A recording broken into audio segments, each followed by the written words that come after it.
ആശുപത്രി നിർമ്മാണവുമായി ബന്ധപ്പെട്ട തർക്കത്തിനിടെ കോട്ടയം വിജയപുരം ഗ്രാമപഞ്ചായത്ത് പ്രസിഡന്റിന് മർദ്ദനമേറ്റതായി പരാതി. പഞ്ചായത്തിലെ 6-ാം വാർഡിൽ സ്വകാര്യ ആശുപത്രി നിർമ്മാണവുമായി ബന്ധപ്പെട്ട് മാലിന്യ പ്രശ്നം ആരോപിച്ച് നാട്ടുകാർ രംഗത്തെത്തിയിരുന്നു. സ്ഥലം സന്ദർശിക്കാൻ പഞ്ചായത്ത് അധികൃതർ എത്തിയപ്പോഴാണ് പ്രസിഡന്റിന് നേരെ കയ്യേറ്റമുണ്ടായത്. അതേസമയം കയ്യേറ്റം നടത്തിയിട്ടില്ലെന്നും വാക്കേറ്റം മാത്രമാണ് ഉണ്ടായതെന്നുമാണ് എതിർഭാഗത്തിന്റെ വാദം.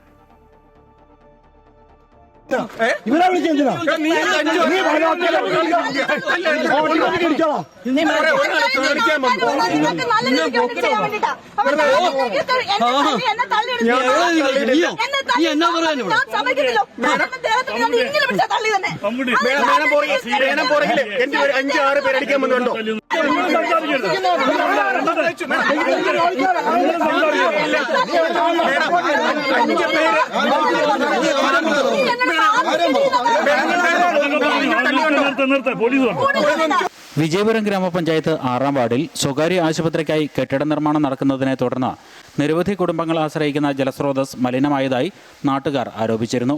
കഴിഞ്ഞ ദിവസം നാട്ടുകാർ ഇതിനെതിരെ പ്രതിഷേധവും സംഘടിപ്പിച്ചു. ഇതേ തുടർന്നാണ് panchayat president, vice president, standing committee അംഗങ്ങൾ, ഉദ്യോഗസ്ഥർ തുടങ്ങിയവർ സ്ഥലം സന്ദർശിച്ചത്. ഇതിനിടെ കെട്ടിട നിർമ്മാണത്തിന് കരാർ എടുത്തിട്ടുള്ള വ്യക്തികളുടെ ആളുകളും നാട്ടുകാരുമായി വാക്കേറ്റമുണ്ടായി. പ്രസിഡന്റ് വിഷയത്തിൽ ഇടപെട്ടതിനെ തുടർന്നാണ് ഇവർക്ക് നേരെ കയ്യേറ്റം ഉണ്ടായതെന്ന് പഞ്ചായത്ത് അംഗം VT സോമൻകുട്ടി പറഞ്ഞു. ചെറുപ്പക്കാരൻ അവിടെ നിൽക്കുന്നുണ്ട്, കോൺട്രാക്ടർ മകനാണെന്നാണ് പറഞ്ഞത്.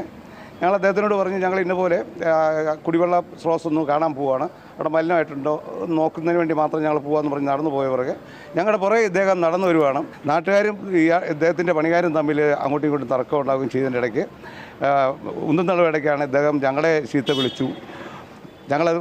അത് ചീത്ത വിളിക്കുന്ന കണ്ട് നാട്ടുകാർ തിരിച്ച് മറിച്ചു പ്രശ്നങ്ങളുണ്ടായി. ആ പ്രശ്നത്തിൽ പഞ്ചായത്ത് പ്രസിഡന്റിനെ തെറി വിളിച്ചുകൊണ്ട് അദ്ദേഹം അയാളുടെ ഒരു ഷൂ ആണ് ഇട്ടിരിക്കുന്നത്. ആ ഷൂ ഇട്ടിട്ട് അദ്ദേഹം ചവിട്ടി. കയ്യേറ്റത്തിൽ പരിക്ക് പറ്റിയ പ്രസിഡന്റ് ഷൈനി വർക്കിയെ കോട്ടയം ജില്ലാ ജനറൽ ആശുപത്രിയിൽ പ്രവേശിപ്പിച്ചു. നിയമസഭാ സ്പീക്കർ തിരുവഞ്ചൂർ രാധാകൃഷ്ണൻ ആശുപത്രിയിലെത്തി പഞ്ചായത്ത് പ്രസിഡന്റിനെ സന്ദർശിച്ചു.